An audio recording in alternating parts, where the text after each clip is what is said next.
달빛 아래 사연 한수 채널 구독자 여러분, 오늘도 시청해주셔서 감사합니다. 행복하고 즐거운 시간 되시길 바라며 오늘의 사연 시작하겠습니다. 새벽 4시 30분 해병대 사령부 훈련장에는 이미 2,000명의 병력이 모이기 시작했습니다. 혹한기 훈련을 앞둔 공기는 칼날처럼 차가웠고 해병대 장병들의 입김은 하얗게 피어올랐죠. 집결지 곳곳에서는 해병대 특유의 거친 구호가 터져나왔어요. 필승, 크게 외쳐, 귀에 안 들려, 다시. 간부들의 고함과 병사들의 응답이 새벽 어둠을 가르며 울려 퍼집니다. 그 소리는 차갑고 날카로웠고 마치 전투를 앞둔 듯한 긴장감이 훈련장 전체를 감싸고 있었어요. 서윤결 중령은 그 소란 속에서도 묵묵히 병력 점검 명단을 확인하고 있었습니다. 장갑을 낀 손으로 명단을 한 줄씩 짚어가며 누락된 장비는 없는지, 인원은 정확한지 꼼꼼하게 체크했죠. 주변에서 욕설이 섞인 고함이 오가도 서윤결의 표정은 흔들림이 없었어요. 이미 이런 분위기에 익숙해진 지 오래였으니까요. 그녀는 중령 계급장을 달고 있었지만 해병대 안에서 여군 장교로 살아남는다는 건 결코 쉬운 일이 아니었습니다. 특히 이곳처럼 남성 중심의 거친 문화가 지배하는 곳에서는 더욱 그랬죠. 서윤결은 그 사실을 누구보다 잘 알고 있었어요. 그래서 항상 말보다는 행동으로, 감정보다는 침묵으로 자신의 자리를 지켜왔습니다. 그때 훈련장 입구 쪽에서 차량 한 대가 거칠게 멈춰섰습니다. 엔진 소리가 꺼지기도 전에 문이 벌컥 열리고 배철규 대령이 내렸어요. 키가 180cm는 좋게 넘어 보이는 체격에 어깨는 넓고 가슴은 두툼했습니다. 얼굴에는 늘 비웃음 같은 표정이 걸려 있었고 눈빛은 날카로웠죠. 배철규는 훈련장을 한 바퀴 천천히 둘러보더니 간부들에게 거칠게 손짓했습니다. 집합! 그의 목소리 한마디에 훈련장 분위기가 순식간에 얼어붙었어요. 웅성거리던 소리들이 뚝 끊겼고 간부들이 일렬로 서기 시작했습니다. 병사들도 긴장한 표정으로 자세를 바로잡았죠. 배철규는 천천히 마치 사냥감을 고르듯 간부들 앞을 지나가며 한 명 한 명을 훑어봤습니다. 그의 시선이 닿는 곳마다 긴장감이 흘렀어요. 그러다 서윤결 앞에서 멈춰섰습니다. 필승? 서윤결이 경례하며 똑바로 대답했어요. 필승? 배철규는 비웃듯 코웃음을 쳤습니다. 그리고는 일부러 크게 주변 모두가 들을 수 있도록 천천히 말했죠. 야, 이년아. 너 몇 기야? 순간 훈련장의 공기가 완전히 얼어붙었습니다. 몇몇 병사들이 깜짝 놀라 고개를 들었다가 황급히 시선을 내렸어요. 해병대에서 기수는 단순한 숫자가 아니었습니다.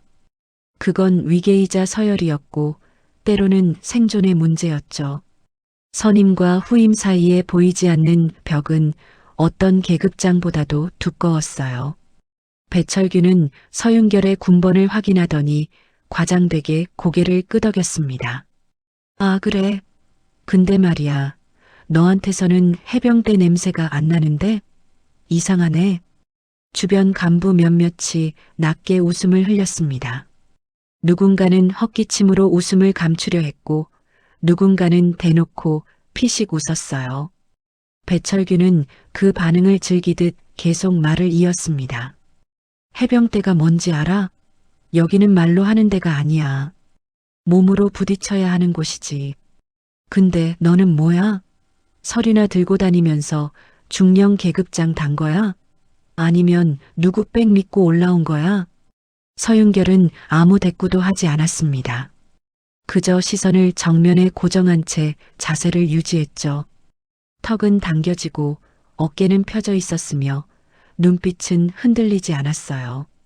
배철규는 그 침묵이 마음에 들지 않는다는 듯 한 발짝 더 다가섰습니다. 이제 두 사람 사이의 거리는 30cm도 채 되지 않았어요. 대답 안 해? 아니면 못하는 거야? 기합이라도 받아야 정신 차리겠어? 주변 간부들은 숨을 죽이고 지켜봤습니다. 누구도 끼어들 수 없는 분위기였죠.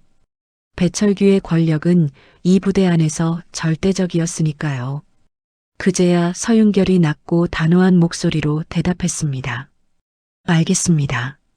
배철규는 재미없다는 듯 혀를 찼어요. 그리고는 다시 간부들 앞을 천천히 지나가며 훈련 일정을 지시하기 시작했습니다. 목소리는 여전히 거칠었고 말투는 명령조였죠. 병사들은 고개를 숙인 채 숨소리조차 죽이고 있었습니다. 서윤결은 여전히 표정 하나 바꾸지 않고 제자리에 서 있었어요. 하지만 그녀의 손은 명단을 쥔 채 미세하게 떨리고 있었습니다. 그날 저녁 훈련이 끝나고 병력이 철수한 뒤였어요. 해가 완전히 지고 훈련장은 어둠에 잠겼습니다. 간부들은 뒷정리를 하고 병사들은 막사로 돌아가는 중이었죠.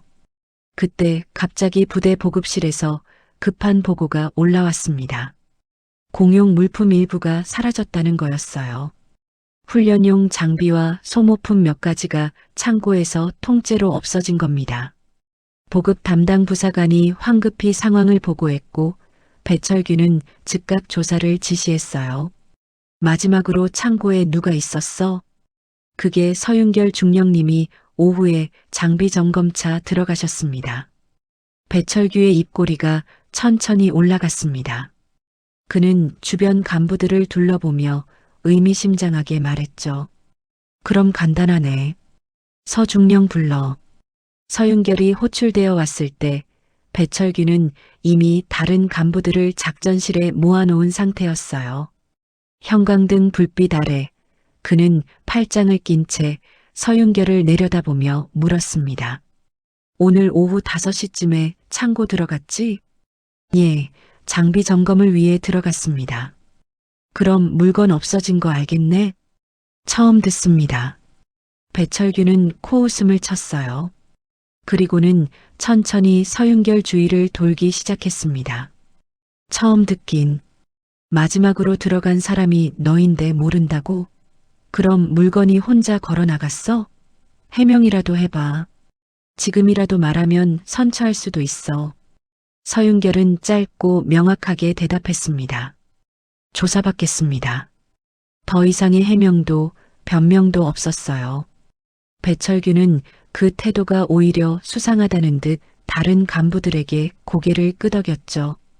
그는 마치 이미 결론을 내린 사람처럼 말했습니다. 좋아. 조사하지. 근데 말이야, 중령님.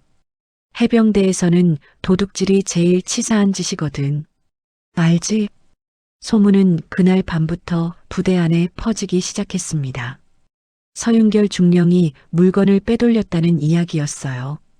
누가 먼저 시작했는지도 모를 소문은 삽시간에 번져나갔고 아침이 되자 부대 전체가 그 이야기로 수군거렸습니다.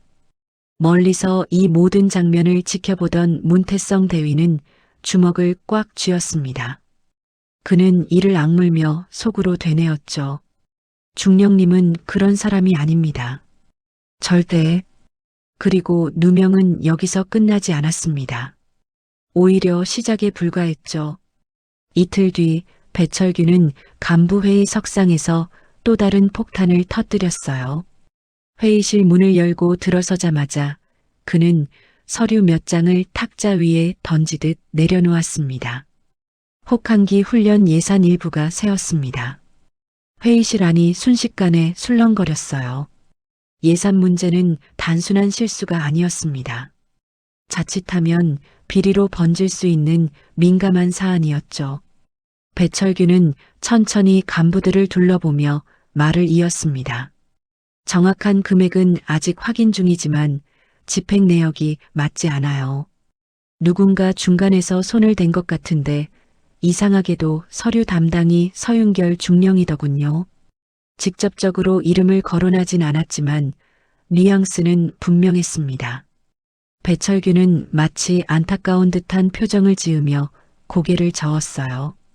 아직 확정된 건 아니니까 함부로 말하면 안 되겠지만 요즘 수상한 일이 한두 가지가 아니네요. 간부들은 서로 눈치를 보며 조용히 고개를 끄덕였습니다. 배철규의 말투는 신중했지만 그가 전하고자 하는 메시지는 너무나 명확했죠. 회의가 끝나고 간부들이 하나둘 자리를 뜰 때 누군가 작은 목소리로 속삭였어요. 창고 물건도 그렇고 이번 예산건도 그렇고 뭔가 연결되는 게 있는 것 같지 않아? 쉿, 조용히 해. 아직 확실한 거 아니잖아. 하지만 소문은 이미 통제할 수 없을 만큼 퍼져나가고 있었습니다. 해병대 특유의 폐쇄적인 문화 속에서 소문은 빠르게 사실처럼 굳어졌어요. 서윤결이 복도를 지나갈 때마다 병사들은 고개를 숙였고 간부들은 시선을 피했습니다. 누구도 그녀와 눈을 마주치려 하지 않았죠. 문태성 대위는 이 모든 상황을 지켜보며 참을 수 없는 분노를 느꼈습니다. 그는 서윤결이 어떤 사람인지 알고 있었어요. 그녀가 얼마나 철저하게 원칙을 지키는 사람인지, 얼마나 공정하게 업무를 처리하는지 누구보다 잘 알았죠. 문태성은 밤늦게까지 자료를 뒤지기 시작했습니다. 훈련 예산 집행 내역, 물품 출고 기록, 창고 출입 명단까지 하나하나 확인했어요. 며칠 뒤 문태성은 결정적인 단서를 발견했습니다. 예산 집행 내역 중 일부가 조작된 흔적이 있었던 거예요. 날짜가 맞지 않았고 결제 라인도 이상했습니다. 그는 서둘러 서류를 복사해서 봉투에 넣었죠. 그리고 밤 11시가 넘은 시각 서윤결의 집무실로 향했습니다. 문을 두드리자 안에서 들어오세요라는 목소리가 들렸어요. 문태성이 문을 열고 들어서자 서윤결은 여전히 책상 앞에 앉아 서류를 정리하고 있었습니다. 형광등 불빛 아래 그녀의 얼굴은 창백했고 눈가에는 피로가 역력했죠. 중령님, 문태성은 조심스럽게 다가가 봉투를 건넸습니다. 이거 봐주세요. 예산 집행 내역인데 제가 봤을 때는 분명히 조작된 겁니다. 서윤결은 봉투를 받아 천천히 서류를 꺼냈어요. 한 장 한 장 넘기며 내용을 확인하던 그녀의 눈빛이 점점 날카로워졌습니다. 문태성은 책상 옆에 서서 설명하기 시작했죠. 여기 보세요. 이 날짜는 훈련 시작 전인데 집행 내역에는 훈련 중이라고 되어 있어요. 그리고 이 결제 라인도 이상합니다. 원래 절차라면 보급과를 거쳐야 하는데 그때였습니다. 갑자기 문이 벌컥 열렸어요. 두 사람은 깜짝 놀라 고개를 돌렸습니다. 문 밖에는 배철규의 측근인 김소령이 서 있었죠. 그의 눈빛은 두 사람 사이의 거리를, 책상 위의 서류를, 그리고 문태성의 떨리는 손을 빠르게 훑었습니다. 무슨 일입니까? 김소령의 목소리는 의심으로 가득했어요. 문태성은 본능적으로 한 발짝 뒤로 물러섰습니다. 서윤결은 재빨리 서류를 봉투에 넣으며 침착하게 대답했죠. 업무 보고입니다. 내일 제출할 자료를 점검하고 있었습니다. 이 시간에요? 밤 11시가 넘었는데? 급한 사안이라서요. 김소령은 두 사람을 번갈아 보며 의미심장하게 웃었습니다. 그리고는 천천히 고개를 끄덕이며 말했어요. 그렇군요. 그럼 내일 아침 일찍 대령님께 보고 올라갑니다.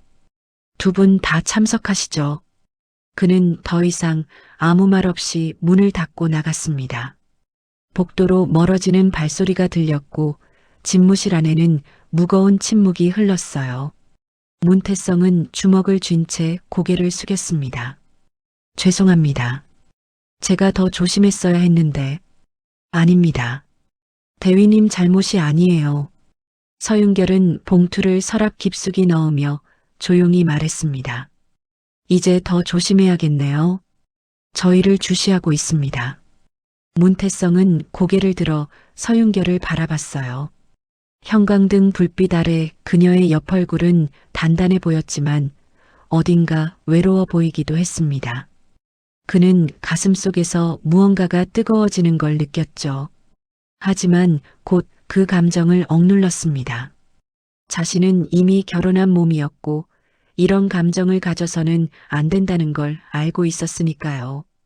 중령님. 네. 저는 중령님이 옳다고 생각합니다. 그러니까 끝까지 함께하겠습니다. 서윤결은 문태성을 바라봤습니다. 두 사람의 시선이 잠시 마주쳤죠. 그녀는 아무 말도 하지 않았지만 눈빛으로 고마움을 전했습니다. 문태성은 경례를 하고 집무실을 나섰어요. 복도를 걸어가며 그는 주먹을 꽉 쥐었습니다. 멀리서 누군가 자신을 지켜보고 있다는 느낌이 들었지만 뒤돌아보지 않았어요. 그저 앞만 보고 걸었습니다. 다음 날 아침 배철규는 두 사람을 불러 따로 면담을 진행했습니다. 그의 눈빛에는 의심과 비웃음이 뒤섞여 있었어요. 그는 의자에 기대앉아 천천히 말했죠. 밤늦게까지 업무가 많으신가 봐요. 두 분 다? 문태성과 서윤결은 대답하지 않았습니다. 배철규는 피식 웃으며 손가락으로 책상을 두드렸어요. 조심하세요. 해병대는 좁은 곳입니다. 소문 한 번 나면 감당 못해요. 그날 이후 서윤결과 문태성 사이에 무언가 있다는 소문까지 돌기 시작했습니다. 누명은 하나가 아니라 여러 겹으로 쌓여가고 있었어요. 서윤결은 공식적으로는 모든 조사를 수용하는 척했습니다. 배철규가 지시하는 대로 조사에 협조했고 필요한 서류는 모두 제출했죠. 하지만 밤이 되면 이야기가 달라졌어요. 그녀는 혼자 남은 집무실에서 지난 3년간의 훈련 기록을 하나씩 꺼내 살펴보기 시작했습니다. 두꺼운 파일철을 펼칠 때마다 먼지가 날렸고 오래된 종이 냄새가 코끝을 스쳤어요. 서윤결의 손은 천천히 움직였지만 눈빛은 예리했습니다. 그녀는 훈련 중 발생한 사고 보고서들을 연도별로 정리하고 예산 집행 내역과 대조하기 시작했죠. 숫자 하나, 날짜 하나도 놓치지 않았어요. 형광등 불빛 아래서 시간이 흘러가는 것도 잊은 채 그녀는 계속 기록을 뒤졌습니다. 문태성도 마찬가지였어요. 그는 자신의 사무실에서 보급 관련 자료를 샅샅이 뒤지고 있었습니다. 물품 출고 기록, 반납 내역, 창고 출입 명단까지 모두 확인했죠. 그러다 이상한 패턴을 발견했어요. 특정 시기마다 물품이 대량으로 출고됐는데 반납 기록이 없거나 불분명했던 겁니다. 더 이상한 건 그 시기마다 배철규의 결제가 있었다는 거였죠. 문태성은 심장이 빠르게 뛰는 걸 느꼈습니다. 이건 단순한 실수가 아니었어요. 누군가 의도적으로 물품을 빼돌리고 그 흔적을 서윤결에게 뒤집어 씌우려 한 거였죠. 그는 즉시 복사기로 향했습니다. 자료를 복사하는 동안 복도에서 발소리가 들렸고 그는 긴장한 채 주변을 살폈어요. 다행히 아무도 지나가지 않았습니다. 이틀 뒤밤 문태성은 다시 서윤결의 집무실을 찾았습니다. 이번에는 더 조심스러웠어요. 복도를 여러 번 확인하고 주변에 사람이 없는지 살핀 뒤에야 문을 두드렸습니다. 서윤결이 문을 열었을 때 두 사람은 말없이 고개를 끄덕이며 인사를 나눴죠. 중령님, 이거 봐주세요. 문태성은 가방에서 파일을 꺼내 책상 위에 펼쳤습니다. 여러 장의 출고 기록과 예산 집행 내역이 정리되어 있었어요. 서윤결은 안경을 쓰고 자료를 들여다봤습니다. 이 패턴 반복되고 있네요. 맞습니다. 3개월마다 한 번씩 거의 규칙적으로 물품이 사라지고 있어요. 그리고 매번 결제 라인이 동일합니다. 서윤결은 자신이 정리해둔 자료를 꺼내 나란히 놓았어요. 훈련 사고 기록과 예산 내역이었죠. 두 사람은 자료를 맞춰보기 시작했습니다. 시간이 흐를수록 퍼즐 조각들이 맞춰지기 시작했어요. 여기 이 사고 보고서 보세요. 서윤결이 특정 페이지를 가리켰습니다. 2년 전 동계 훈련 때 병사 한 명이 저체온증으로 후송됐습니다. 그런데 보고서에는 단순 탈진으로만 기록되어 있어요. 왜 축소 보고를 한 거죠? 저체온증이 공식 기록되면 장비 보급 상태를 조사받게 됩니다. 방한복이 제대로 지급됐는지, 훈련 환경이 적절했는지 전부 점검 대상이 되죠. 문태성은 고개를 끄덕였습니다. 그리고 자신이 가져온 자료 중 하나를 펼쳤어요. 그 시기 물품 출고 내역입니다. 방한복과 침낭이 대량으로 출고됐는데 실제로 병사들에게 지급된 수량과 맞지 않아요. 차액은요? 기록상으로는 훈련 중 파손 및 분실로 처리됐습니다. 서윤결은 한숨을 내쉬었어요. 이제 그림이 선명해지고 있었습니다. 누군가 물품을 빼돌리고 사고를 축소 보고하며 그 과정에서 생긴 빈틈을 서류 조작으로 메워왔던 거죠. 그리고 이 모든 일의 중심에 배철규가 있었습니다. 대위님, 서윤결이 조용히 불렀어요. 문태성은 고개를 들어 그녀를 바라봤습니다. 이 일 계속하시면 대위님한테도 피해가 갑니다. 진급에도 영향이 있을 거예요. 알고 있습니다. 문태성의 목소리는 단호했습니다. 하지만 중령님, 저는 군인이기 전에 사람입니다.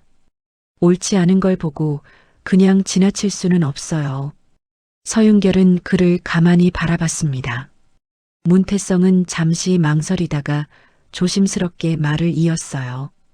그리고 사실 말씀드릴 게 있습니다. 뭔가요? 저는 문태성은 주먹을 쥐었다 폈다를 반복했습니다. 그의 목소리는 떨리고 있었죠. 저는 중령님을 존경합니다. 아니, 존경을 넘어서 좋아했습니다. 서윤결의 눈빛이 흔들렸어요. 문태성은 고개를 숙이며 계속 말했습니다. 하지만 저는 이미 결혼한 사람입니다. 이 감정이 잘못됐다는 걸 압니다. 그래서 접었어요. 완전히 접었습니다. 집무실 안에 침묵이 흘렀습니다. 시계 소리만 또각또각 들렸죠. 문태성은 천천히 고개를 들었어요. 하지만 이건 제 감정과는 별개입니다. 중령님이 억울한 누명을 쓰고 계시잖아요. 그건 옳지 않아요. 그래서 돕는 겁니다. 군인으로서, 동료로서 할 일을 하는 거예요. 서윤결은 한참 동안 아무 말도 하지 않았습니다.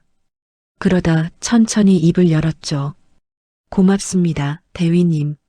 그녀의 목소리는 평소보다 부드러웠어요.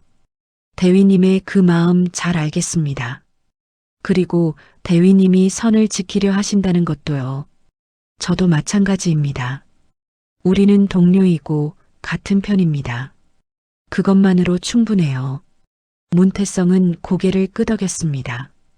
가슴 한편이 아팠지만 동시에 후련했어요. 더 이상 이 감정을 숨기지 않아도 됐고 명확하게 선을 그을 수 있었으니까요. 그럼 이제부터는 정말로 동료로서만 함께하겠습니다. 그렇게 해주세요. 두 사람은 다시 자료에 집중했습니다. 이제 감정은 뒤로 하고 오직 진실을 밝히는 것에만 집중하기로 한 거죠. 밤은 깊어갔고 집무실 불빛은 새벽까지 꺼지지 않았습니다. 며칠 뒤 문태성은 결정적인 증거를 하나 더 발견했어요. 과거 훈련 중 발생한 사고 영상 기록이었습니다. 당시 블랙박스 형태로 저장됐던 영상인데 공식 보고서와 내용이 완전히 달랐죠. 그는 서둘러 이 자료도 복사해서 안전한 곳에 보관했습니다. 서윤결과 문태성의 조용한 연대는 계속됐습니다. 두 사람은 낮에는 각자의 업무를 보며 평범하게 지냈고 밤에만 만나 자료를 정리했어요. 점점 더 많은 증거가 쌓여갔고 배철규의 비리 구조가 선명하게 드러나기 시작했습니다. 혹한기 훈련이 본격적으로 시작된 지 일주일째 되는 날이었습니다. 새벽 6시 훈련장에는 영하 15도의 매서운 추위가 몰아치고 있었어요. 병사들은 방한복을 껴입고 집결했고 간부들은 훈련 일정을 점검하며 분주하게 움직였죠. 그런데 갑자기 훈련장 입구에 생소한 차량 여러 대가 들어섰습니다. 저거 뭐야? 합동점검팀 아니야? 간부들 사이에서 술렁임이 일었어요. 차량에서 내린 사람들은 국방부와 감사원 완장을 차고 있었습니다. 예고 없는 합동 점검이었죠. 배철규는 당황한 기색을 감추지 못했어요. 그는 서둘러 점검팀장에게 다가가 악수를 청했습니다. 어서 오십시오. 미리 연락을 주시지. 깜짝 점검입니다. 그게 원칙이죠. 점검팀장의 목소리는 차갑고 단호했어요. 그는 주변을 둘러보며 말했습니다. 훈련 통제실부터 안내해 주시죠. 그리고 최근 3년간 훈련 기록과 예산 집행 내역 전부 준비해 주세요. 배철규의 얼굴이 굳었습니다. 하지만 그는 곧 해병대 특유의 기세로 분위기를 압도하려 했어요. 물론입니다. 우리 부대는 투명하게 운영되고 있으니 언제든 확인하십시오. 그는 주변 간부들에게 눈짓했고 간부들은 황급히 움직이기 시작했죠. 하지만 점검팀의 움직임은 예상보다 훨씬 체계적이었습니다. 그들은 여러 팀으로 나뉘어 동시다발적으로 각 부서를 점검하기 시작했어요. 통제실에서는 훈련 기록을 샅샅이 뒤졌고 보급실에서는 물품 출고 내역을 대조했습니다. 예산 담당 부서에서는 집행 내역과 영수증을 하나하나 확인했죠. 점검팀원들의 눈빛은 날카로웠고 질문은 집요했어요. 이 날짜 출고 기록인데 실제 수령 확인서가 없네요. 이 예산 항목은 집행 시기가 이상합니다. 훈련 시작 전인데 훈련 물품으로 처리됐어요. 저체온증 사고가 있었다는 비공식 제보가 있는데 공식 기록에는 없습니다. 설명해 주시죠. 배철규는 점점 초조해졌어요. 그는 땀을 닦으며 답변했지만 점검팀의 질문은 계속 이어졌습니다. 오후가 되자 점검팀은 과거 훈련 사고 기록까지 요구했죠. 3년 전부터 지금까지 발생한 모든 사고 보고서를 제출해 주세요. 경미한 부상까지 전부요. 그건 양이 너무 방대한데요. 시간 제한 없습니다. 내일까지라도 좋으니 전부 준비해 주세요. 배철규는 이를 악물었습니다. 상황이 자신이 통제할 수 있는 범위를 벗어나고 있었어요. 그는 측근 간부들을 불러 모았습니다. 뭔가 새어나간 게 분명해. 누가 신고했을 거야. 설마 서윤결 중령이? 아니면 문태성? 둘이 요즘 자주 붙어 다니잖아. 배철규의 눈빛이 차갑게 식었습니다. 그는 창밖을 바라보며 중얼거렸죠. 가만 안 둬. 한편 서윤결은 자신의 집무실에서 점검팀의 요청 사항을 정리하고 있었어요. 그녀는 이미 준비해둔 자료들을 꺼내 분류하기 시작했습니다. 문태성도 보급실에서 물품 관련 자료를 정리하며 점검팀에 협조하고 있었죠. 점검팀원 한 명이 서윤결의 집무실을 찾아왔습니다. 40대 중반으로 보이는 남성이었고 안경 너머 눈빛은 예리했어요. 서윤결 중령님이시죠? 네, 맞습니다. 훈련 기획 담당이시라고 들었습니다. 몇 가지 여쭤볼 게 있는데요. 서윤결은 의자를 권하며 차분하게 대답했어요. 말씀하세요. 2년 전 동계 훈련 때 저체온증 사고가 있었습니까? 공식 기록에는 탈진으로 되어 있습니다. 공식 기록이요? 그럼 비공식적으로는요? 서윤결은 잠시 망설였습니다. 그러다 천천히 입을 열었죠. 당시 제가 현장에 있었습니다. 병사의 상태는 명백한 저체온증이었어요. 하지만 상급자의 지시로 보고서가 수정됐습니다. 상급자가 누굽니까? 배철규 대령입니다. 점검팀원은 고개를 끄덕이며 노트에 기록했어요. 그리고 다시 물었습니다. 왜 수정 지시를 따르셨습니까? 저항했습니다. 하지만 받아들여지지 않았죠. 당시 저는 소령이었고 대령의 명령을 거부할 수 있는 위치가 아니었습니다. 그 이후에는요, 개인적으로 기록을 남겨뒀습니다. 서윤결은 서랍을 열어 파일 하나를 꺼냈어요. 점검팀원은 그 파일을 받아 펼쳐봤습니다. 안에는 당시 사고 상황, 병사의 증상, 후송 과정이 상세히 기록되어 있었죠. 사진과 의무 기록 사본까지 첨부되어 있었어요. 이걸 왜 보관하셨습니까? 언젠가는 밝혀져야 한다고 생각했습니다. 점검팀원의 눈빛이 변했어요. 그는 서윤결을 다시 한번 찬찬히 바라봤습니다. 중령님, 혹시 다른 기록도 있습니까? 있습니다. 서윤결은 책장 뒤에 숨겨뒀던 파일철을 꺼냈어요. 두꺼운 파일 3권이었습니다. 점검팀원은 숨을 들이켰죠. 이게 전부 사고 기록입니까? 네. 공식 보고서와 실제 상황이 다른 사례들입니다.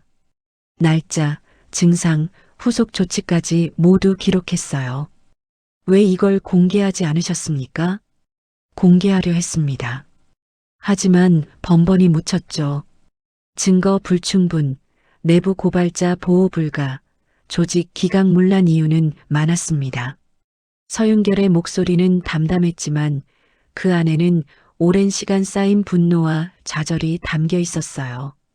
그래서 이번에는 확실한 증거를 모으기로 했습니다. 점검팀원은 고개를 끄덕였습니다. 문태성 대위도 이 일에 협조했습니까?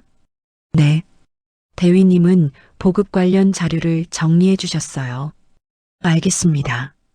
이 자료들 모두 제출해 주시겠습니까? 물론입니다. 점검팀원은 파일들을 조심스럽게 챙겼어요. 그리고 집무실을 나가기 전에 서윤결에게 말했습니다. 중령님, 용기 있는 선택이셨습니다. 서윤결은 대답하지 않았어요. 그저 경례로 답했죠. 점검팀원이 나간 뒤 그녀는 창밖을 바라봤습니다. 훈련장에서는 여전히 병사들의 구호 소리가 들려왔어요. 그날 저녁 배철규는 자신의 사무실에서 전화를 받았습니다. 점검팀의 중간 보고였죠. 전화를 끄는 그의 얼굴은 창백했어요. 서윤결에게 씌웠던 누명과 비리 의혹이 오히려 자신에게 돌아올 정황이 속속 드러나고 있었던 겁니다. 배철규는 책상을 주먹으로 내리쳤습니다. 제기랄. 판이 흔들리기 시작했어요. 그리고 이제 막을 수 있는 단계는 이미 지나버렸습니다. 합동 점검이 시작된 지 사흘째, 배철규는 궁지에 몰렸습니다. 점검팀이 발견한 증거들은 그가 예상했던 것보다 훨씬 구체적이고 치명적이었어요. 예산 조작, 물품 횡령, 사고 은폐까지 모든 게 드러나고 있었죠. 하지만 배철규는 쉽게 무너지는 사람이 아니었습니다. 그는 마지막 카드를 꺼내들기로 결심했어요. 그날 오후 배철규는 긴급 간부 회의를 소집했습니다. 회의실에 모인 간부들의 표정은 불안으로 가득했어요. 점검팀의 조사가 어디까지 진행될지 자신들도 연루될지 모른다는 두려움이 역력했죠. 배철규는 그 분위기를 이용하기로 했습니다. 여러분, 지금 우리 부대가 위기에 처했습니다. 배철규의 목소리는 비장했어요. 그는 회의실을 천천히 둘러보며 말을 이었습니다. 점검팀이 조사하고 있는 내용들 사실 그 시작은 내부 고발이었습니다. 누군가 우리 부대를 배신한 거예요. 간부들이 웅성거리기 시작했어요. 배철규는 잠시 침묵하다가 이름을 거론했습니다. 서윤결 중령입니다. 뭐라고요? 서 중령이 외부의 자료를 빼돌렸어요. 부대 내부 기록을, 훈련 자료를, 심지어 개인정보까지 무단으로 제공했습니다. 배철규는 서류 몇 장을 테이블 위에 던졌어요. 이게 증거입니다. 서중령이 점검팀과 사전에 접촉한 정황이 있어요. 이건 명백한 조직 배신 행위입니다. 사실 그 서류는 배철규가 조작한 것이었습니다. 하지만 간부들은 그걸 알 수 없었죠. 한 간부가 조심스럽게 물었어요. 하지만 대령님, 서중령이 제공한 자료가 사실이라면 사실 여부가 문제가 아닙니다. 배철규가 목소리를 높였어요. 내부 문제는 내부에서 해결해야죠. 외부에 고발하는 건 군 기강을 무너뜨리는 행위예요. 더구나 서중령은 상관인 저를 모욕했습니다. 여러분도 다 봤잖아요. 제 지시를 무시하고 독단적으로 행동하고 심지어 다른 간부와 부적절한 관계까지. 부적절한 관계요? 문태성 대위와 밤늦게까지 단둘이 집무실에 있던 거 다들 알죠? 김소령이 직접 목격했어요. 김소령이 고개를 끄덕였습니다. 배철규는 계속 말을 이었죠. 군인으로서 기강도 없고 상관에 대한 예의도 없고 심지어 사생활까지 문란합니다. 이런 사람이 우리 부대에 있어서는 안 돼요. 배철규는 최종 카드를 꺼냈습니다. 서윤결 중령을 상관 모욕, 조직 기강 문란, 그리고 군 기밀 누설 혐의로 고발하겠습니다. 회의실이 술렁였어요.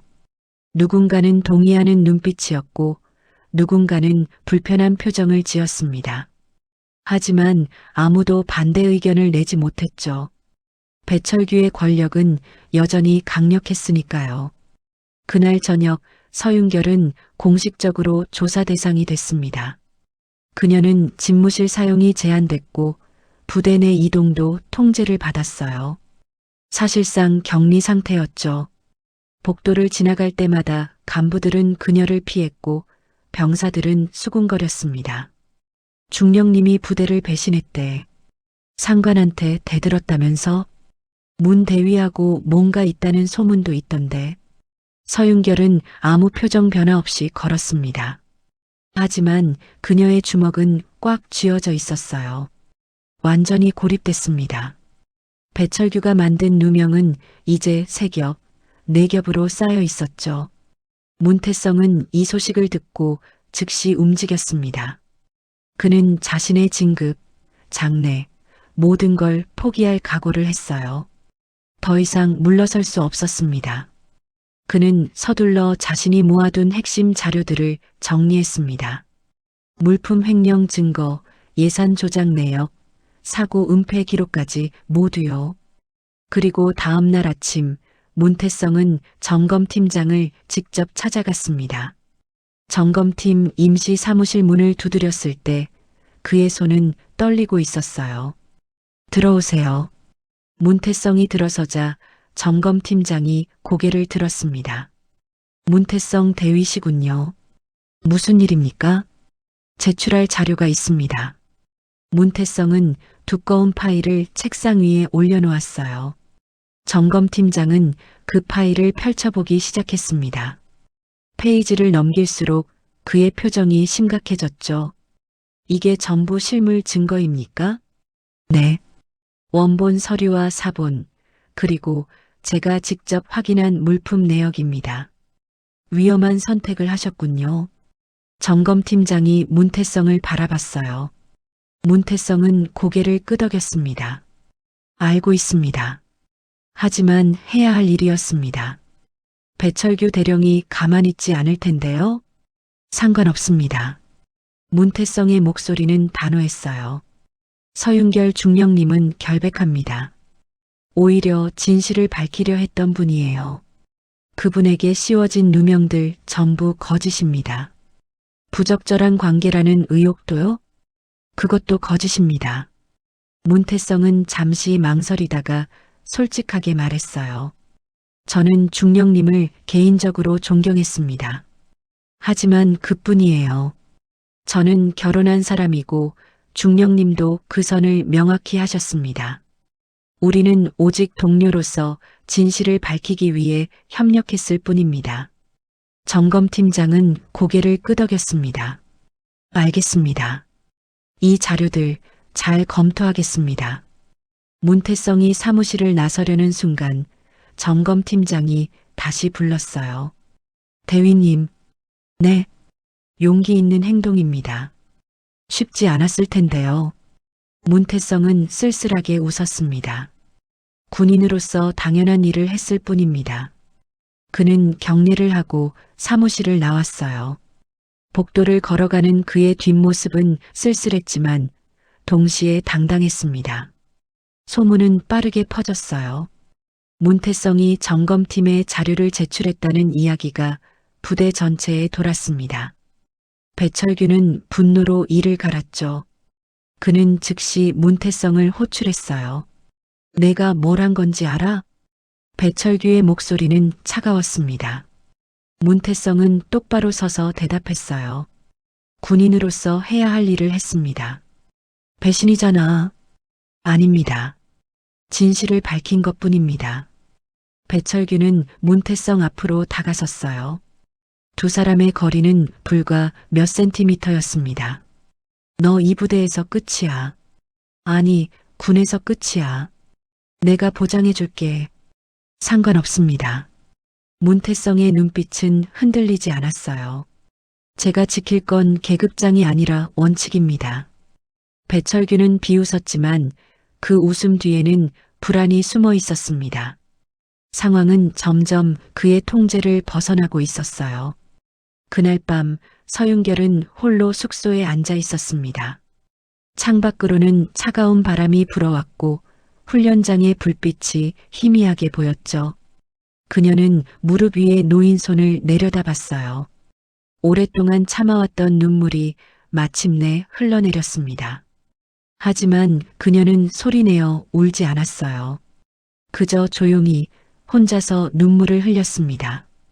완전히 고립됐지만 그녀는 아직 포기하지 않았어요.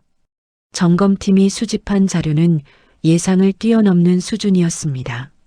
서윤결이 3년 동안 기록해온 사고 은폐 내역, 문태성이 정리한 물품 횡령 증거, 그리고 점검팀이 독자적으로 확보한 예산 조작 정황까지 모든 것이 하나의 그림으로 맞춰지고 있었어요. 점검팀장은 이 사안이 단순한 개인 비리가 아니라 구조적 범죄라는 결론을 내렸습니다. 사흘 뒤 점검팀은 중간 보고서를 상부에 제출했어요. 보고서에는 배철규를 중심으로 한 비리 조직의 실체가 상세히 기록되어 있었습니다. 그리고 그 보고서는 국방부를 거쳐 합참으로 올라갔죠. 보고서를 받아본 합참 관계자들은 경악했습니다. 이 정도 규모였어?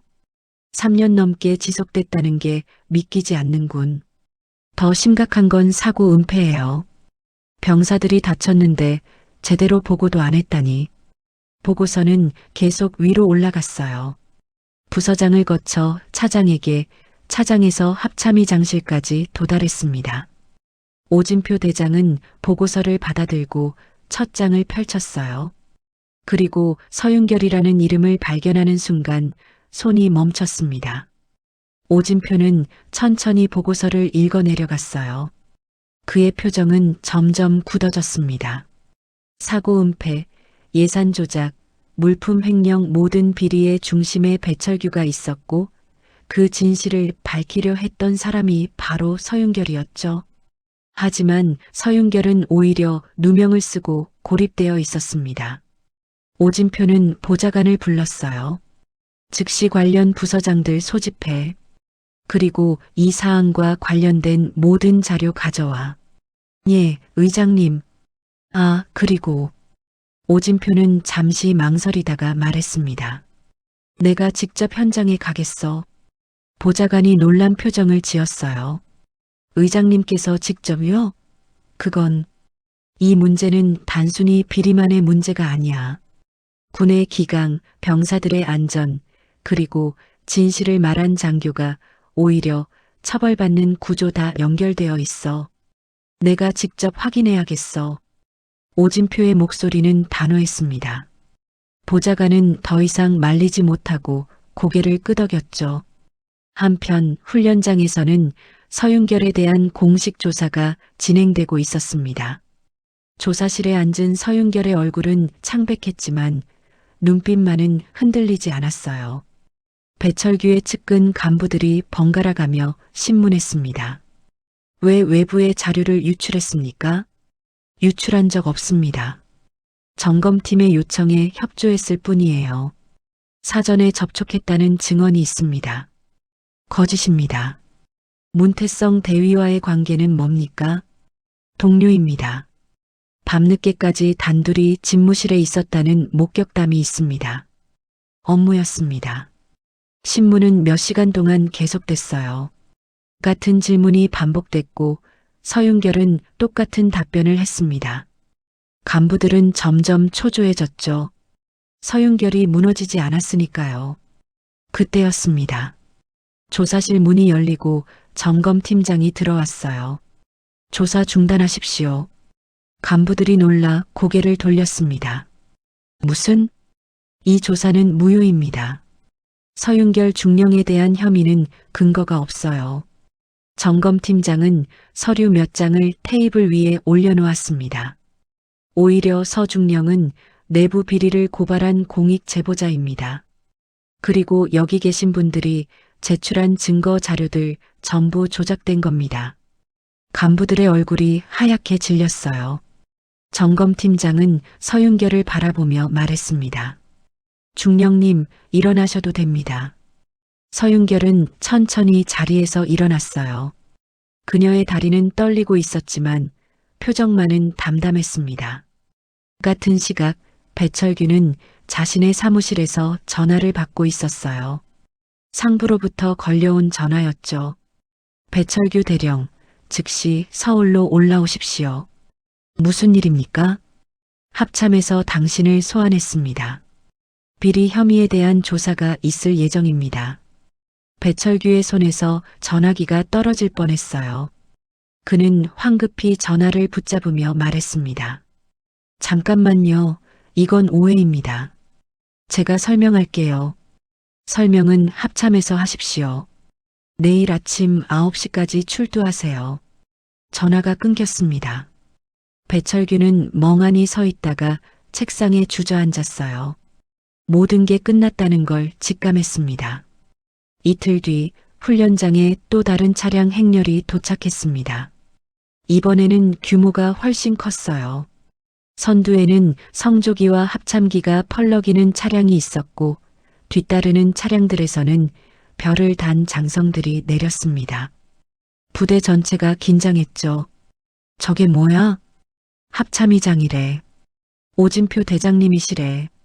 병사들과 간부들이 황급히 집결했어요. 오진표가 차에서 내리자 부대 지휘관이 경례로 맞았습니다. 오진표는 경례를 받으며 주변을 둘러봤어요. 그의 눈빛은 예리했고 분위기는 무거웠습니다. 배철규 대령은 어디 있나? 그건 서울로 소환되어 자리를 비웠습니다. 그럼 서윤결 중령은? 여기 있습니다. 간부 한 명이 서윤결을 안내했어요. 서윤결은 군복을 단정히 차려입고 나타났습니다. 오진표와 눈이 마주쳤을 때 그녀는 경례를 올렸죠. 필승, 서윤결 중령입니다. 오진표는 한참 동안 서윤결을 바라봤습니다. 그리고는 주변 장성들과 간부들을 둘러보며 말했어요. 모두 집합. 훈련장에 모든 인원이 모였습니다. 병사부터 간부까지 수백 명이 집결했죠. 오진표는 단상 위에 섰습니다. 마이크를 잡은 그의 목소리가 훈련장 전체에 울려 퍼졌어요. 나는 합참의장 오진표다. 오늘 이 자리에 온 이유는 명확하다. 진실을 밝히기 위해서다. 모두가 숨을 죽였습니다. 오진표는 계속 말했어요. 이 부대에서 3년 넘게 비리가 자행됐다. 물품 횡령, 예산 조작, 사고 은폐 그 중심에 배철규 대령이 있었다. 그는 지금 조사를 받고 있다. 간부들 사이에서 술렁임이 일었어요. 오진표는 손을 들어 정숙을 요구했습니다. 하지만 더 중요한 건 따로 있다. 이 비리를 밝히려 했던 장교가 있었다는 사실이다. 오진표의 시선이 서윤결에게 향했어요. 서윤결 중령. 그는 3년 동안 혼자서 진실을 기록해왔다. 위험을 무릅쓰고 고립을 감수하며 끝까지 원칙을 지켰다. 서윤결의 눈가가 붉어졌습니다. 오진표는 단상에서 내려와 서윤결 앞으로 걸어갔어요. 그런데 이 장교는 오히려 누명을 썼다. 도둑으로, 배신자로, 기강 위반자로 몰렸다. 오진표의 목소리에는 분노가 담겨 있었습니다. 이게 우리 군의 모습이냐? 진실을 말한 사람이 처벌받는 게 맞냐? 아무도 대답하지 못했어요. 오진표는 서윤결을 바라보며 조용히 말했습니다. 고생했다. 이제는 내가 지켜주마. 서윤결의 눈에서 마침내 눈물이 흘러내렸습니다. 오진표는 단상 위로 다시 올라갔습니다. 수백 명의 시선이 그에게 집중됐어요. 바람이 훈련장을 가로질러 불어왔고 성조기와 합참기가 펄럭이는 소리만이 고요함을 깼습니다. 오진표는 마이크를 잡고 천천히 입을 열었어요. 여러분, 오늘 내가 여기 온 이유를 명확히 하겠습니다. 그의 목소리는 낮았지만 힘이 있었습니다. 많은 사람이 궁금해하더군요. 왜 합참의장이 직접 움직였냐고. 별이 13개나 달린 사람이 왜 일개부대의 비리 사건에 이렇게 신경을 쓰냐고. 오진표는 잠시 말을 멈추고 서윤결을 바라봤어요. 이유는 간단합니다. 서윤결 중령이 내 며느리이기 때문이다. 훈련장이 술렁거렸습니다. 병사들과 간부들이 놀란 표정으로 서로를 쳐다봤어요. 배철규의 측근 간부들은 얼굴이 새하얗게 질렸죠. 오진표는 손을 들어 다시 한번 정숙을 요구했습니다. 그래, 인정한다. 서윤결 중령은 내 아들과 결혼했다. 하지만 그게 전부가 아니다. 오진표는 품속에서 오래된 파일 하나를 꺼냈어요. 파일에는 먼지가 묻어 있었고 모서리는 달아 있었습니다. 이건 5년 전 자료다. 당시 소령이었던 서윤결이 다른 부대에서 비슷한 사건을 목격하고 보고했던 기록이지. 오진표는 파일을 펼쳐 보였습니다. 훈련 중 사고가 발생했는데 상급자가 은폐하려 했어요. 서윤결 소령은 이를 정식으로 보고했습니다.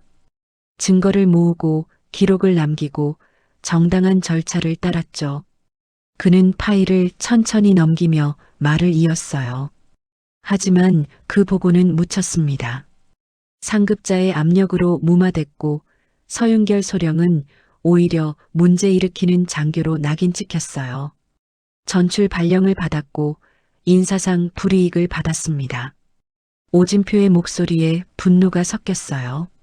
나는 그때 이 사건을 제대로 처리하지 못했습니다. 여러 이해관계와 압력 때문에 진실을 외면했어요. 그게 내 잘못이었다. 그는 고개를 숙였습니다. 합참의장이 공개석상에서 자신의 잘못을 인정하는 모습에 모두가 숨을 죽였어요. 그리고 나서 알게 됐습니다. 서윤결 소령이 내 아들과 만나고 있다는 걸, 그리고 결혼을 약속했다는 걸요. 오진표는 고개를 들었습니다. 처음엔 반대했습니다. 군인끼리 결혼하면 어렵다는 이유였죠. 하지만 진짜 이유는 따로 있었어요. 내가 제대로 지켜주지 못한 장교였기에 미안했던 겁니다. 그의 눈빛이 흔들렸어요. 결국 두 사람은 결혼했습니다. 그리고 서윤결은 내 며느리가 됐죠. 하지만 나는 여전히 거리를 뒀어요. 군에서는 공과 사를 구분해야 한다는 원칙 때문에, 그리고 내 권력이 그녀에게 오히려 독이 될까봐 두려웠기 때문입니다. 오진표는 서윤결을 바라봤습니다. 서윤결은 고개를 숙인 채 눈물을 흘리고 있었어요. 그런데 또 같은 일이 벌어졌습니다. 이번에는 이 부대에서 이번에도 서윤결은 진실을 밝히려 했고 이번에도 그녀는 누명을 썼어요. 오진표의 목소리가 높아졌습니다. 하지만 이번에는 다릅니다. 이번에는 내가 제대로 할 겁니다. 그는 주변의 장성들을 둘러봤어요. 여러분, 오늘 여기 온 장성들을 보십시오. 별이 몇 개입니까? 세어보세요. 간부 한 명이 황급히 세기 시작했어요. 오진표를 포함해 6명의 장성이 있었고 그들이 단 별을 모두 합치면 정확히 13개였습니다. 13개입니다. 그래서 소문이 났죠. 별 13개가 움직였다고. 오진표는 비웃듯 말했습니다. 배철규 대령은 이게 혈연 때문이라고 생각했을 겁니다. 합참의장이 며느리를 감싸려고 권력을 남용했다고요. 그는 고개를 저었어요. 아닙니다. 별 13개가 움직인 이유는 혈연이 아닙니다. 기록 때문이에요. 증거 때문입니다. 진실 때문이죠. 오진표는 서류 뭉치를 높이 들어 올렸습니다. 서윤결 중령이 3년 동안 기록한 자료, 문태성 대위가 수집한 증거, 점검팀이 확인한 사실들. 이 모든 게 명백한 범죄를 증명하고 있습니다. 이건 개인적 감정의 문제가 아니에요. 국가와 군, 그리고 병사들의 안전이 걸린 문제입니다. 그는 서류를 내려놓으며 말했어요. 만약 서윤결이 내 며느리가 아니었다면, 만약 그녀가 권력자와 아무 관계도 없는 일반 장교였다면, 오진표의 목소리가 떨렸습니다. 아마 이 사건은 또 묻혔을 겁니다. 그녀는 또다시 자천당하고 진실은 영영 밝혀지지 않았을 거예요. 그리고 배철규 같은 사람들은 계속 비리를 저질렀겠죠. 그는 주먹을 쥐었어요. 그게 바로 문제입니다. 우리 군이 진실을 말하는 사람을 보호하지 못한다는 게, 오히려 처벌한다는 게 문제란 말입니다. 훈련장이 다시 술렁거렸어요. 오진표는 잠시 숨을 고르고 말을 이었습니다. 그래서 나는 결정했습니다. 이번만큼은 내 권력을 사용하겠다고. 며느리를 보호하는 게 아니라 제도를 바로잡기 위해서요. 그는 서윤결을 향해 걸어갔습니다. 서윤결은 여전히 고개를 숙인 채 서 있었어요. 오진표는 그녀 앞에 멈춰 섰습니다. 서윤결 중령. 예, 의장님. 고개를 들어라. 서윤결이 천천히 고개를 들었어요. 눈물로 얼룩진 얼굴이었지만 눈빛만은 또렷했습니다. 오진표는 그녀의 어깨에 손을 올렸어요. 나는 장인으로서가 아니라 합참의장으로서 말한다. 자네는 이 나라 군인의 표본이야. 오진표의 목소리가 부드러워졌습니다. 5년 전에도 지금도 자네는 옳은 일을 했어. 그런데 우리가 자네를 지켜주지 못했지.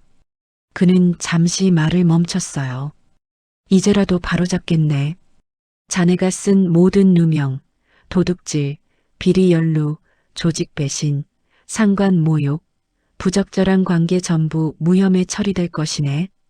오진표는 뒤를 돌아 간부들을 바라봤습니다. 그리고 이 사건과 관련된 모든 조사 기록은 공개될 겁니다. 배철규 대령과 그의 공범들은 법의 심판을 받을 거예요. 예외는 없습니다. 간부들은 아무 말도 하지 못했어요. 오진표는 다시 서윤결을 바라보며 조용히 말했습니다. 윤결아.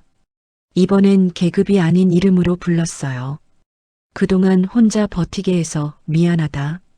내가 외롭게 싸우게 내버려둬서 미안해. 서윤결의 눈에서 눈물이 멈추지 않고 흘러내렸습니다. 이제는 내가 지켜주마. 아니, 우리 모두가 지켜줄 거야. 내가 자랑이다. 오진표가 경례를 올렸어요. 합참의장이 중령에게 먼저 경례하는 모습에 모두가 놀랐습니다. 서윤결은 황급히 경례를 받았죠. 멀리서 이 장면을 지켜보던 문태성은 눈가가 뜨거워지는 걸 느꼈습니다. 그는 조용히 경례를 올렸어요. 그의 선택이 옳았다는 걸, 지금 이 순간이 증명하고 있었습니다. 오진표의 선언 이후 모든 게 빠르게 움직였습니다. 합참에 소환됐던 배철규는 이틀 뒤 정식으로 체포됐어요. 물품 횡령, 예산 조작, 사고 은폐, 그리고 무고죄까지 여러 혐의가 적용됐습니다. 그의 측근 간부들도 줄줄이 조사 대상이 됐죠. 김소령을 비롯해 비리에 가담했던 간부들은 모두 직위 해제됐고 군 검찰의 수사를 받게 됐어요. 배철규가 끌려가던 날 그는 마지막으로 서윤결을 봤습니다. 복도에서 마주친 두 사람은 잠시 멈춰 섰어요. 배철규는 수갑이 채워진 손을 들어 올리려다 포기했습니다. 그의 얼굴은 초췌했고 눈빛은 흐려져 있었죠. 내가 너무 많이 잘못했소. 배철규의 목소리는 떨렸어요. 서윤결은 아무 대꾸도 하지 않았습니다. 그저 그를 조용히 바라볼 뿐이었죠. 해병대를 위한다고 생각했는데 결국엔 내가 해병대를 망쳤군. 대령님, 서윤결이 처음으로 입을 열었어요. 해병대는 망하지 않습니다. 잘못된 사람이 사라질 뿐이에요. 배철규는 쓸쓸하게 웃었습니다. 그리고 고개를 숙인 채 끌려갔어요. 복도에 그의 발소리만 메아리 쳤습니다. 일주일 뒤 국방부는 공식 성명을 발표했습니다. 서윤결 중령에게 씌워졌던 모든 누명이 무혐의로 확정됐다는 내용이었어요. 도둑질 혐의, 비리 연루 의혹, 조직 배신, 상관 모욕, 부적절한 관계 의혹까지 전부 근거 없는 무고였다고 공식 발표됐습니다. 오히려 서윤결은 내부 비리를 고발한 공익 제보자로 인정받았죠. 성명서에는 이런 문구가 포함되어 있었어요. 서윤결 중령은 군인으로서의 양심과 원칙을 지키며 위험을 무릅쓰고 진실을 밝히는 데 기여했다. 이는 대한민국 군인의 귀감이 될 만한 행동이다. 부대로 돌아온 서윤결을 맞이하는 분위기는 완전히 달라져 있었습니다. 과거에 그녀를 피하던 간부들은 이제 존중의 눈빛으로 바라봤고 병사들은 멀리서라도 경례를 올렸어요. 복도를 지날 때마다 필승 하는 구호가 울려 퍼졌습니다. 이번에는 조롱이 아니었어요. 진심 어린 존경과 신뢰의 목소리였죠.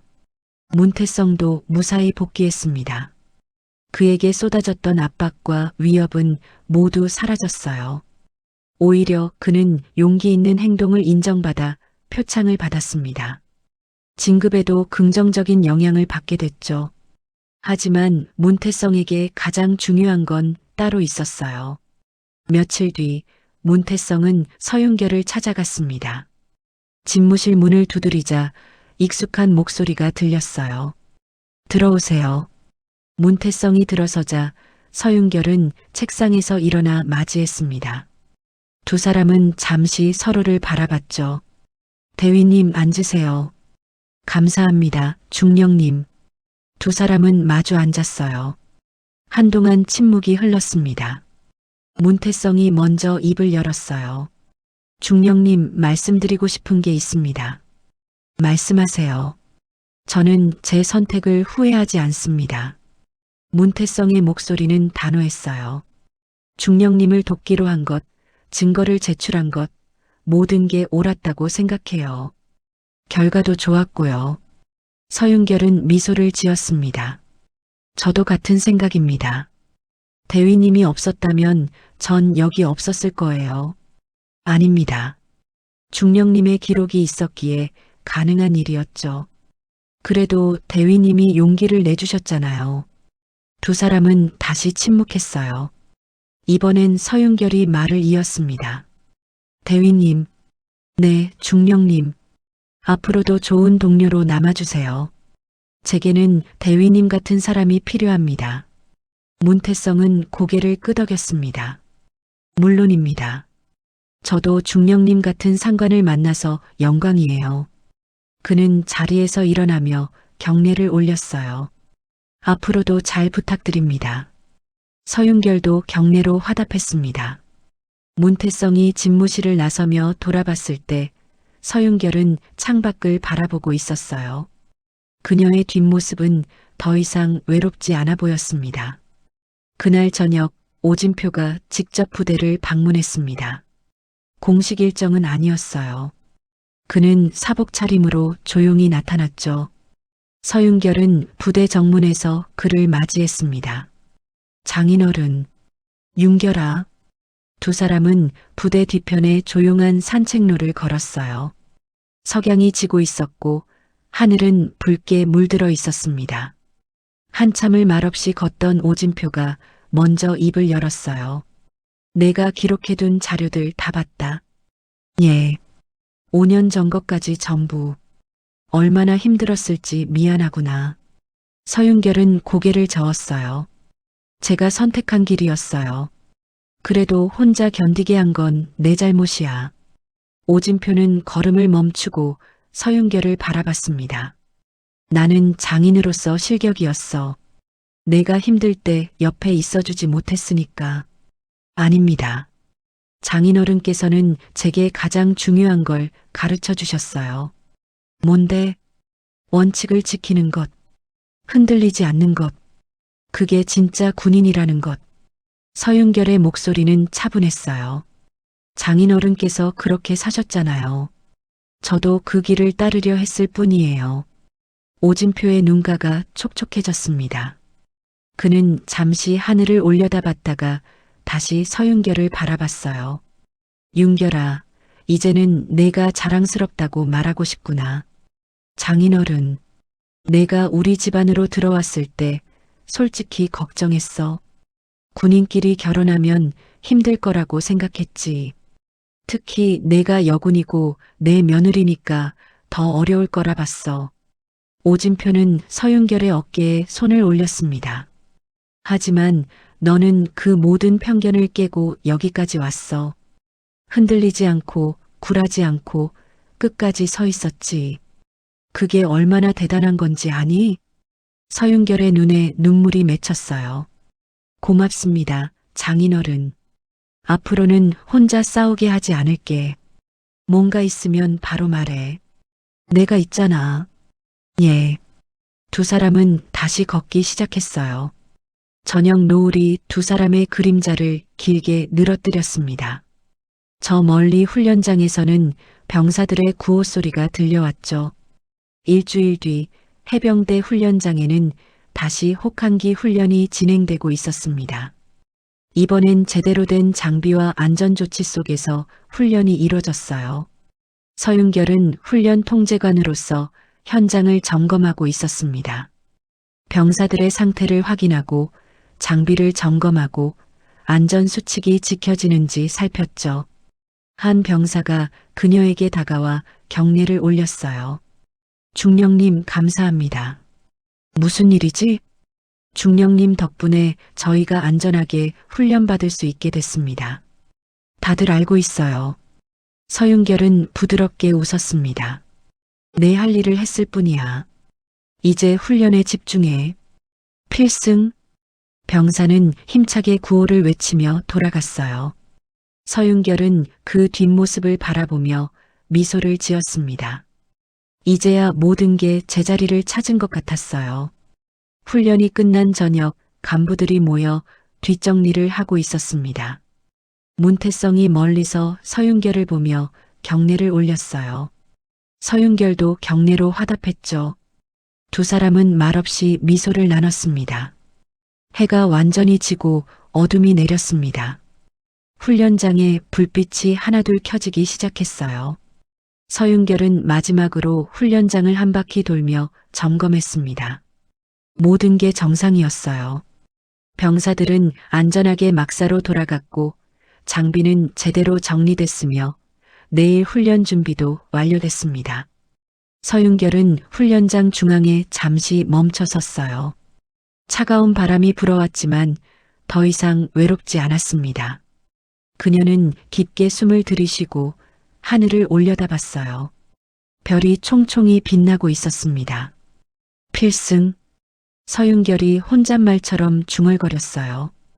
이번에는 조롱도 아니고 명령도 아니었습니다. 스스로에게 하는 다짐이었죠. 흔들리지 않겠다는, 끝까지 서 있겠다는, 그리고 옳은 길을 계속 걸어가겠다는 약속이었어요. 훈련장 저편에서 누군가 구호를 외쳤습니다. 필승.